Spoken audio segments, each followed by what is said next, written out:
जय हिंद साथियों, कैसे हो? आज हम लोग क्लास 10 का यानी कि सोशल साइंस का इम्पोर्टेंट क्वेश्चन करने वाले हैं, जो कि आपके एग्जाम के लिए बहुत ज़्यादा इम्पोर्टेंट है। यहाँ से प्रश्न आने की संभावनाएं बहुत ज़्यादा हैं, तो आप लोग शुरू से लेकर लास्ट तक सभी क्वेश्चन को पढ़ेंगे और याद करते हुए चलेंगे। चैप्टर 2 है भारतीय अर्थव्यवस्था के क्षेत्र। इसका हम लोग पार्ट 1 करने वाले हैं। जो विद्यार्थी चैप्टर 1 का सभी लेक्चर नहीं देखे हों, वो सबसे पहले इनको देख लेंगे और सभी क्वेश्चन को याद कर लेंगे। वो आपके एग्जाम में आने की संभावना वहाँ से बहुत ज़्यादा है, इसलिए आप लोग उसको भी देखेंगे। और जो फिर चैप्टर टू का जो है सभी इंपॉर्टेंट क्वेश्चन को आप लोग देखेंगे। सभी क्वेश्चन जो है आपकी एमसीक्यू हैं, इसीलिए जल्दी से आप लोग एक बार अपने दोस्त के पास शेयर कर दीजिए। उसके बाद क्लास को हम लोग स्टार्ट करते हैं। देखिए, आपकी डेली क्लास जो है 5 बजे स्टार्ट हो जाती है, तो जल्दी से आप लोग ज्वाइन होंगे और एक बार अपने दोस्त के पास शेयर करेंगे। आज हम लोग देखने वाले हैं भारतीय अर्थव्यवस्था के क्षेत्र इसका एमसीक्यू। तो जल्दी से आप लोग ज्वाइन होंगे और एक बार शेयर करेंगे। उसके बाद देखते हैं आगे। तो यहाँ पर देखिए, जो विद्यार्थी अभी तक टॉपर बैच का स्क्रीनशॉट नहीं लिया है, वो विद्यार्थी सबसे पहले इसका स्क्रीनशॉट ले लेंगे। इसी के अकॉर्डिंग आपकी क्लास चलाई जा रही है। जैसे एक क्लास 5 बजे, दूसरी क्लास आपको शाम 8 बजे और तीसरी शाम 9 बजे, यानी कि 3 क्लास जो है आपको मिल रही है शाम को। तो जल्दी से आप लोग जो है टॉपर बैच का स्क्रीनशॉट ले लीजिए। इसी के अकॉर्डिंग आपकी क्लास चलाई जा रही है। इसका टाइम टेबल निकाल लो, जल्दी से स्क्रीनशॉट ले लेंगे। सभी विद्यार्थी करेंगे। और जो विद्यार्थी अभी तक टेलीग्राम ज्वाइन नहीं किए हैं, वो विद्यार्थी जाकर के टेलीग्राम ज्वाइन कर लेंगे। वीडियो के नीचे डिस्क्रिप्शन में टेलीग्राम का लिंक मिल जाएगा, वहाँ से जाकर के आप लोग टेलीग्राम ज्वाइन कर लेंगे। इससे बहुत ज़्यादा फायदा हुआ। कोई भी क्लास चलनी हुई तो आपको तुरंत नोटिफिकेशन पहुँच जाएगा कि क्लास स्टार्ट हो गई है। ऐसे ही कोई इंपॉर्टेंट न्यूज़ हो गया, वो तुरंत आपके पास पहुँच जाएगा। इसीलिए जो है सभी विद्यार्थी टेलीग्राम ज्वाइन कर लेंगे। बाकी चलिए हम लोग क्वेश्चन की तरफ बढ़ते हैं और आप लोग उसका आंसर बताएंगे।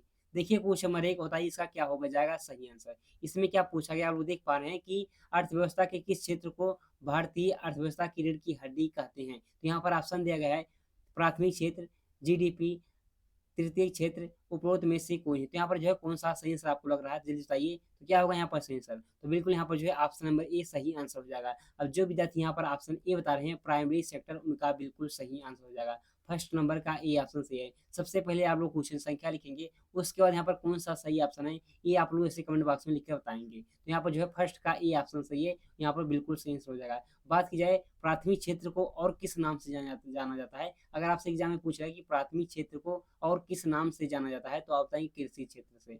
कृषि क्षेत्र, तो उसको जो है आप लोग याद कर लेंगे।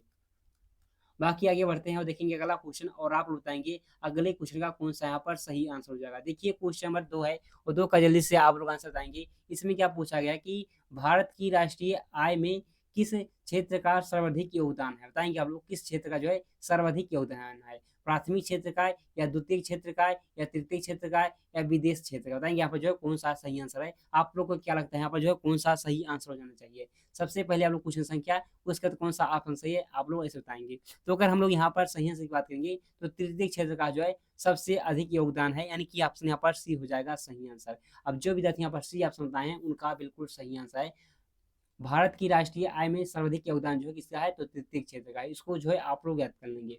बाकी चलिए देखते हैं अगला क्वेश्चन, और बताएंगे आप लोग अगले क्वेश्चन का कौन सा सही आंसर हो जाएगा। देखिए अगला क्वेश्चन क्या पूछा गया, क्वेश्चन नंबर 3 है और 3 का जल्दी से आप लोग आंसर बताएंगे। इसमें जो पूछा गया है श्वेत क्रांति का संबंध अर्थव्यवस्था के किस क्षेत्र से है, यानी कि यहाँ पर पूछा गया है कि श्वेत क्रांति का संबंध जो है अर्थव्यवस्था के किस क्षेत्र से है, प्राथमिक क्षेत्र से, या जो है तृतीय क्षेत्र से, या द्वितीय क्षेत्र से, या इनमें से कोई नहीं, किससे है? तो बताइए जैसे श्वेत क्रांति। तो बिल्कुल आप लोग बताएंगे यहाँ पर प्राथमिक क्षेत्र से, यानी कि आप यहाँ पर जो सही आंसर हो जाएगा ऑप्शन ए हो जाएगा। प्राथमिक क्षेत्र में बात की जाए, प्राथमिक क्षेत्र में और कौन कौन से आते हैं, तो यहाँ पर जो है कृषि आता है। कृषि हो गया, पशुपालन हो गया, पशुपालन और मुर्गी पालन, बकरी पालन, ये सब जो पालन है ये सब किस में आ जाएंगे, ये सब प्राथमिक क्षेत्र में आ जाएंगे। बाकी जो है श्वेत क्रांति है, ये भी हमारा किस में आएगा, ये भी जो हमारा प्राथमिक क्षेत्र में ही आएगा, यानी कि ऑप्शन यहाँ पर ए बिल्कुल सही आंसर हो जाएगा। बाकी चलिए देखते हैं अगला क्वेश्चन, और बताएंगे आप लोग अगले क्वेश्चन का यहाँ पर कौन सा सही आंसर है। देखिए इसमें क्या पूछा गया, क्वेश्चन 4 में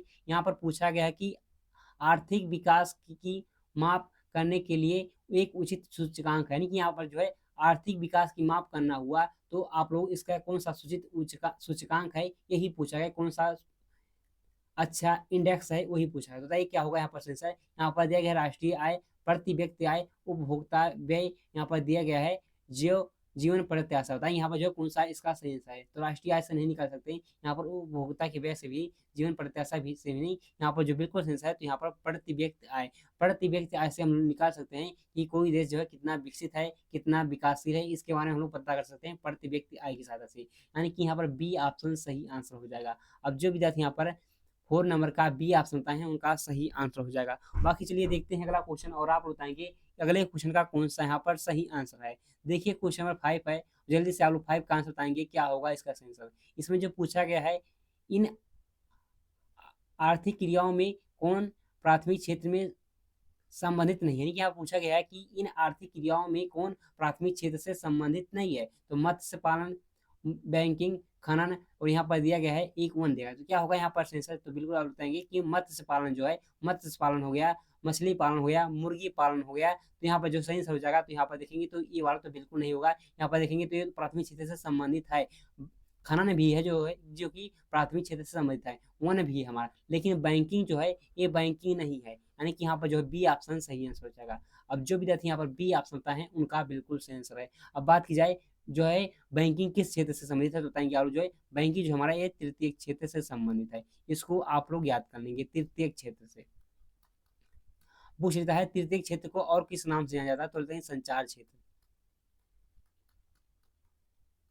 तो इसको अभी आप लोग याद कर लेंगे। बाकी चलिए देखते हैं अगला क्वेश्चन और आप बताएंगे अगले क्वेश्चन का यहाँ पर कौन सा सही आंसर हो जाएगा। देखिए क्वेश्चन नंबर 6 है, और जल्दी से आप लोग 6 का आंसर बताएंगे क्या होगा। इसमें क्या पूछा गया है, वर्तमान समय में आर्थिक विकास के लिए किस किस क्षेत्र का योगदान सर्वाधिक है। यानी कि यहाँ पर पूछा गया है कि प्रेजेंट में, यानी कि इस समय में जो है सब आर्थिक विकास के क्षेत्र में कौन सा योगदान सबसे अधिक है, ये पूछा है। तो कृषि क्षेत्र का या औद्योगिक क्षेत्र का या सेवा क्षेत्र का, ए एंड बी दोनों का, बताइए कौन सा यहाँ पर सही आंसर है।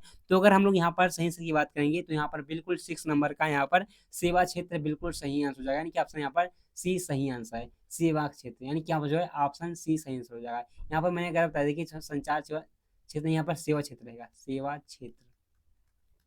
तृतीय क्षेत्र को और किस नाम से जाना जाता है, तो आप बताइए सेवा क्षेत्र से। बाकी चलिए देखते हैं आगे, तो यहाँ पर जो सेवा क्षेत्र बिल्कुल सही आंसर है। बाकी देखेंगे आगे यहाँ पर क्या पूछा गया। इसमें देखिए क्वेश्चन नंबर 7 में इसमें पूछा है कृषि, डेयरी, मत्स्य पालन और वानिकी के उदाहरण है, किसके उदाहरण है। तो देखिए कृषि जो मैंने बताया कि कृषि जो हमारा ये प्राथमिक क्षेत्र का उदाहरण है, मत्स्य पालन भी मैंने बताया है। तो आप लोग आसानी से ला सकते हैं, यहाँ पर जो है ऑप्शन सी हो जाएगा सही आंसर, यानी कि प्राथमिक क्षेत्र, प्राइमरी सेक्टर, बिल्कुल यहाँ पर जो है ऑप्शन सी सही आंसर हो जाएगा।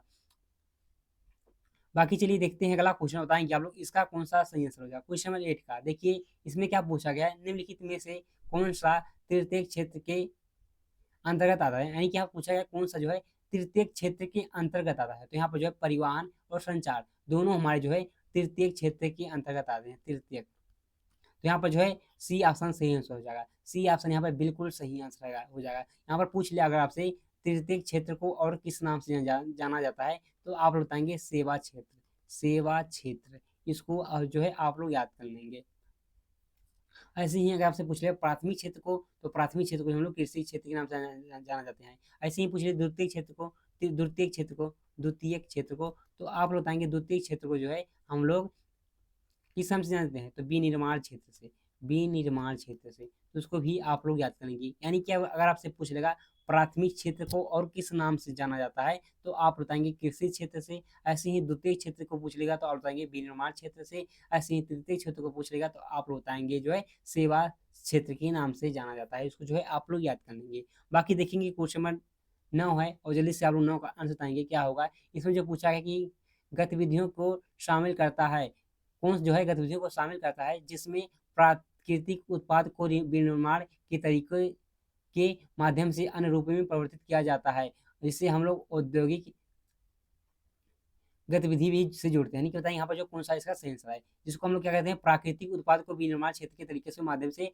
रूप को परिवर्तित करते हैं। किसमें परिवर्तित करते हैं बताएंगे आप लोग, यहाँ पर कौन सा सही आंसर हो जाएगा। यहाँ पर बिल्कुल यहाँ पर द्वितीय क्षेत्र बिल्कुल सही आंसर हो जाएगा। देखिए यहाँ पर ऑप्शन ए हो जाएगा सही आंसर। देखिए कृषि जो है प्राथमिक क्षेत्र में आएगा, उसका जो है उससे जो है मान लीजिए कोई गन्ना है, गन्ने का गन्ना है, तो उससे जो है गन्ने से जो हमें चीनी बनाना होगा तो किस में जाएगा, औद्योगिक क्षेत्र में जाएगा। यानी कि द्वितीय क्षेत्र को हम लोग औद्योगिक क्षेत्र से नाम से भी जानते हैं। यानी कि यहाँ पर सही आंसर हो जाएगा तो ऑप्शन ए हो जाएगा। यानी कि यहाँ पर जो सही आंसर है तो ऑप्शन ए यहाँ पर बिल्कुल सही आंसर हो जाएगा, सेकेंडरी सेक्टर। बाकी देखेंगे अगला क्वेश्चन, बताएंगे आप लोग अगले क्वेश्चन का कौन सा सही आंसर हो जाएगा। देखिए क्वेश्चन यहाँ पर क्या है, 10 है। इसमें जो पूछा गया है कि देश में आधे से अधिक श्रमिक प्राथमिक क्षेत्र में काम कर रहे हैं, मुख्य रूप से हैं बताएंगे मछली पालन, कृषि, खनन या उपरोक्त में से कोई है। तो बताएंगे यहाँ पर जो है कृषि करते हैं। बिल्कुल यहाँ पर जो है ऑप्शन हो जाएगा सी, बिल्कुल सही आंसर हो जाएगा। अब जो विद्यार्थी यहाँ पर 10 का सी ऑप्शन बताए हैं उनका बिल्कुल सही आंसर है। देखिए यहाँ से प्रश्न बना हुआ है कि द्वितीय क्षेत्र को और किस नाम से जानते हैं, तो विनिर्माण क्षेत्र को सी दिया रहेगा, ऑप्शन ए सही हो जाएगा, या जो है औद्योगिक क्षेत्र भी दिया रहेगा तो भी सही हो जाएगा। यानी कि यहाँ पर दो ऑप्शन सही हो सकते हैं।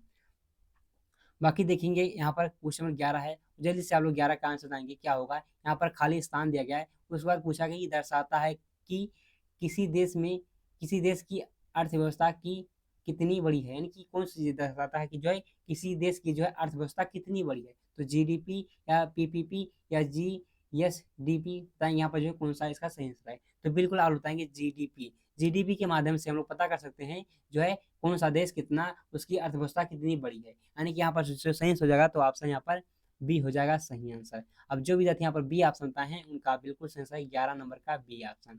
तो आशा है प्यारे बच्चे आज क्लास आप लोग को पूरा समझ में आया होगा। तो जो विद्यार्थी अभी तक क्लास को लाइक नहीं किए हैं वो विद्यार्थी क्लास को लाइक कर देंगे, और जो विद्यार्थी अभी तक टेलीग्राम ज्वाइन नहीं किए हैं, वीडियो के नीचे डिस्क्रिप्शन में टेलीग्राम का लिंक मिल जाएगा, वहाँ से जाकर के आप लोग टेलीग्राम ज्वाइन कर लेंगे। तो आशा है प्यारे बच्चे आज क्लास पूरा समझ में आया होगा। तो मिलते हैं क्लास में, तब तक के लिए जय हिंद जय भारत।